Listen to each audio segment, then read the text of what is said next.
এবং অন্যান্য সবাইকে জানাই প্রাণ ঢালা শুভেচ্ছা। আমি মোহাম্মদ ফিরোজ প্লাবন কিবরিয়া চতুর্থ ধাপে অনুষ্ঠিতব্য চরফ্যাশন উপজেলা পরিষদ নির্বাচনে ঘোড়া প্রতীকে চেয়ারম্যান পদপ্রার্থী ছিলাম। এই নির্বাচনকে ঘিরে শুরু থেকেই মোটরসাইকেল মার্কার প্রার্থী জয়নাল আবদিন সাহেবের লোকজন দলীয় প্রার্থী জাহির করে আমি ও আমার কর্মী সমর্থকদের উপর ব্যাপক হুমকি ধামকি ও শারীরিকভাবে লাঞ্ছিত করে। এ বিষয়ে আমি চরফ্যাশন থানায় বেশ কয়েকটি অভিযোগ দায়ের করি। কয়েকজন মোটরসাইকেল প্রতীকের লোকজনকে পুলিশ আটক করে। নির্বাচন পরিচালনার জন্য বিভিন্ন কেন্দ্রে প্রিজাইডিং অফিসার, সহকারী প্রিজাইডিং অফিসার ও পোলিং এজেন্ট নিয়োগের ক্ষেত্রে নিয়ম বহির্ভূত নিজস্ব লোকজন নিয়োগ দিয়ে জাল ভোট ডাকাতি ও সিল মারার সুযোগ করে দিয়েছে মোটরসাইকেল মার্কার প্রার্থী জয়নাল আবদিন সাহেব। প্রিয় সাংবাদিক ভাই ও বোনেরা এবং বন্ধুরা, নির্বাচনের দিন প্রায় সকল কেন্দ্রে আমার ঘোড়া মার্কার কোনো এজেন্টকে কেন্দ্রের ভিতরে ঢুকতে দেওয়া হয়নি এবং কোথাও কোথাও নির্বাচনের আগের রাতেই ভোটারদের বাড়ি বাড়ি গিয়ে ভয় ভীতি প্রদর্শন করা হয়েছে। অনেক কেন্দ্র থেকে আমার এজেন্টদের বের করে দেয়া হয়েছে, যা আমি দায়িত্বপ্রাপ্ত ম্যাজিস্ট্রেটগণদেরকে বারবার জানিয়েছি। উল্লেখ্য, আসলামপুর ইউনিয়নে আবুগঞ্জ বাজার কেন্দ্রে দায়িত্বপ্রাপ্ত ম্যাজিস্ট্রেট মোহাম্মদ সালেক মুহিত সাহেবকে ভয়ভীতি দেখানো আমার কয়েকজন এজেন্টকে ডেকে এনে বিষয়টি প্রমাণ করেছি। পরবর্তীতে তিনি আমার এজেন্টদেরকে কেন্দ্রে ঢোকার জন্য বলেন। প্রিয় সাংবাদিক ভাই বোন বন্ধুরা, আপনারা অবশ্যই জানেন মাননীয় প্রধানমন্ত্রী জননেত্রী শেখ হাসিনা দলীয় মনোনয়ন ও প্রতীকবিহীন একটি নির্দলীয় নিরপেক্ষ নির্বাচনের ঘোষণা দিয়েছিলেন। অথচ আমার উপজেলায় দলীয় প্রার্থী পরিচয়ে মাননীয় এমপি মহোদয় জ্যাকব সাহেবের নাম ভাঙিয়ে এলাকায় ব্যাপক প্রভাব বিস্তার করেছে মোটরসাইকেল প্রতীকের লোকজন, যা উক্ত নির্বাচনে ভোট ডাকাতির একমাত্র কারণ।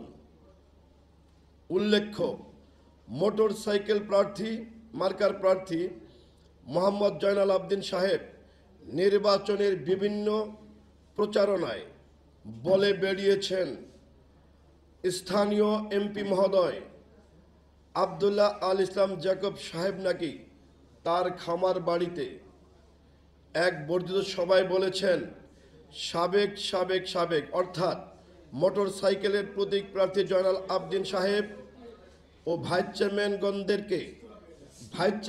প্রার্থীদের পক্ষে দলীয় নেতাকর্মীদেরকে কাজ করতে হবে, যা অত্যন্ত দুঃখজনক এবং মাননীয় প্রধানমন্ত্রীর নির্দলীয় নিরপেক্ষ নির্বাচন ঘোষণার পরিপন্থী।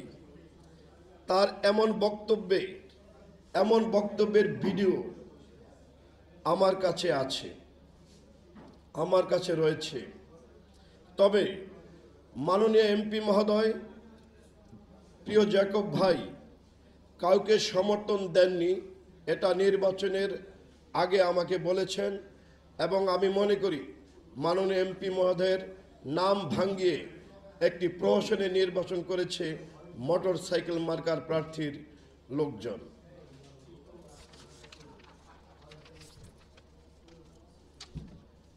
এছাড়া কিশোর ছেলে মেয়েদেরকে দিয়ে বিভিন্ন কেন্দ্রে জাল ভোট দেওয়ার মহোৎসব মোটরসাইকেল প্রতীকের লোকজন করেছে। আমি বেশ কয়েকটি কেন্দ্রে হাতে নাতে ধরে পুলিশে দিয়েছি, যাহার ভিডিও ফুটেজ আমার কাছে রয়েছে। প্রিয় সাংবাদিক ভাই ও বোনেরা, কেন্দ্র পরিদর্শনে বিভিন্ন সাংবাদিকদের জরিপে বিকাল ৩টা পর্যন্ত ৮ থেকে 10% ভোটার উপস্থিত থাকলেও মাত্র ১ ঘন্টায় বিকাল ৪টায় ভোট দেখানো হয়েছে ২২ থেকে ২৩%। তা কিভাবে সম্ভব আমি আপনাদের মাধ্যমে জানতে চাই। উল্লেখ্য, ভোটার শূন্য চরপেশন উপজেলা নির্বাচন শিরোনামে বেশ কয়েকটি জাতীয় পত্রিকা অনলাইন পোর্টালে নিউজ হয়েছে, যা কপি সংযুক্ত করে দেব আপনাদেরকে।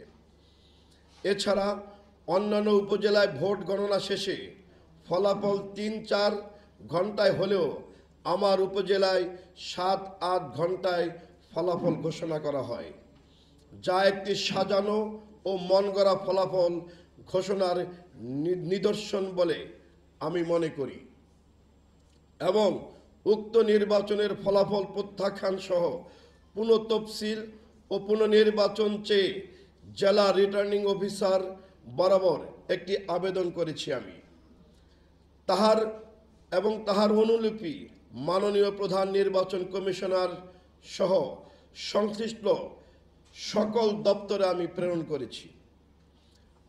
প্রিয় সাংবাদিক ভাই বোন বন্ধুরা, আমার উপজেলায় 131টি কেন্দ্রের কাস্টিং ভোটের মুড়িতে রাখা ভোটারদের টিপ ও স্বাক্ষর পরীক্ষা নিরীক্ষার জন্য আমি আপনাদের মাধ্যমে মাননীয় নির্বাচন কমিশনের কাছে বিনীতভাবে আবেদন করছি। কারণ ভোট কেন্দ্র নিয়ন্ত্রণ নিয়ে সিলমারা, মৃত ব্যক্তির ভোট, জাল ভোট ও ভোট ডাকাতি সহ ব্যাপক অনিয়ম এই নির্বাচনে হয়েছে, যার প্রমাণাদি আমার কাছে রয়েছে। আপনারাও তদন্ত করে দেখতে পারেন। প্রিয় সাংবাদিক ভাই ও বোনেরা, মাননীয় প্রধানমন্ত্রী, আপনারা জানেন মাননীয় প্রধানমন্ত্রী জননেত্রী শেখ হাসিনার ঘোষণা মতে এবারের উপজেলা নির্বাচন একটি সুস্থ, নিরপেক্ষ ও দলীয় প্রভাবমুক্ত, দলীয় মনোনয়ন ও দলীয় প্রতীকবিহীন নির্বাচন হওয়ার কথা থাকলেও আমার উপজেলায় এমন প্রহসন ও দলীয় প্রভাবের নির্বাচনে শুধু আমি ব্যতীত নয়,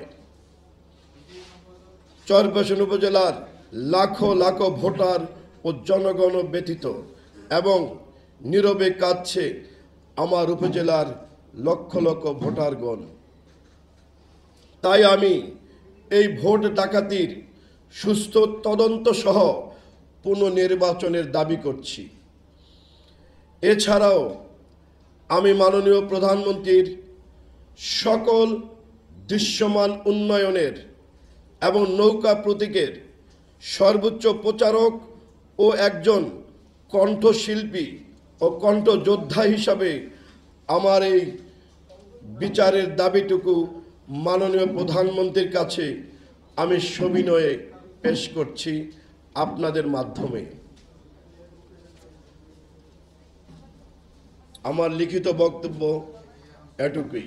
যদি আমি গত পরশু রোববারে আবেদন করেছি, এখন পর্যন্ত আমি ভোলা জেলা নির্বাচনে রিটার্নিং অফিসার বরাবর আবেদন, সেই আবেদনের এখন পর্যন্ত কোনো আমি সদুত্তর পাইনি এবং মাননীয় প্রধান নির্বাচন কমিশনার বরাবর আমি অনুলিপি পাঠিয়েছি।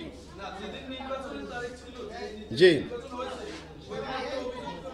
আমি নির্বাচনের ওই দিন অভিযোগ করেছি এবং নির্বাচনের আগেও আমি প্রিজাইডিং অফিসার, সহকারী প্রিজাইডিং অফিসার যারা থাকবেন, আমি তাদের বিরুদ্ধে আমার আপত্তি ছিল, সেই আপত্তিও এই নির্বাচনে এবং নির্বাচনে যারা দায়িত্বে ছিলেন তারা কার্যকর করেননি।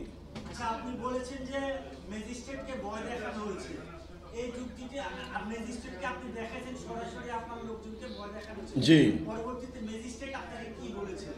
ম্যাজিস্ট্রেট বলেছে যে আপনার এজেন্টকে ডাকেন। তখন বেলা 11টা, আসলামপুর আবুগঞ্জ বাজার কেন্দ্রে ম্যাজিস্ট্রেট সালেক মুহিত সাহেব ছিলেন এবং তিনি বলেছেন যে আপনার এজেন্টকে ডাকেন। আমি ডেকেছি। আমি ডাকার পরে ম্যাজিস্ট্রেটের সামনে তারা বলেছে যে আমার বাবাকে ভয় দেখাইছে, আমাকে ভয় দেখাইছে, যার কারণে আমরা আসিনি স্যার। পরে ম্যাজিস্ট্রেট সাহেব তাদেরকে ওই আবুগঞ্জ বাজার কেন্দ্রে আসলামপুর ইউনিয়নে তাদেরকে ঢুকানো মানে কেন্দ্রে ঢুকানোর ব্যবস্থা করে দিয়েছে। আমি এখানে ওনারা বলেছে যে আমাদের স্থানীয় সংসদ সদস্য মাননীয় এমপি মহোদয় আব্দুল আজম জাকব এমপি মহোদয়ের বরাত দিয়ে তার নাম ভাঙিয়ে সকল কর্মীদের উপরে, নেতা কর্মীদের উপরে প্রভাব বিস্তার করেছে এবং দলীয়ভাবে হুমকি দিয়েছে এই নির্বাচন যদি মোটরসাইকেল মার্কার পক্ষে করা না হয় তাহলে পদ পদবি হারাতে হবে। আমি লিখিনি, জাস্ট আপনারা এত কথা তো লেখাও যায় না, মানে আপনারা এখন প্রশ্ন করছেন, আমি উত্তর দিলাম। জি, থ্যাংক ইউ।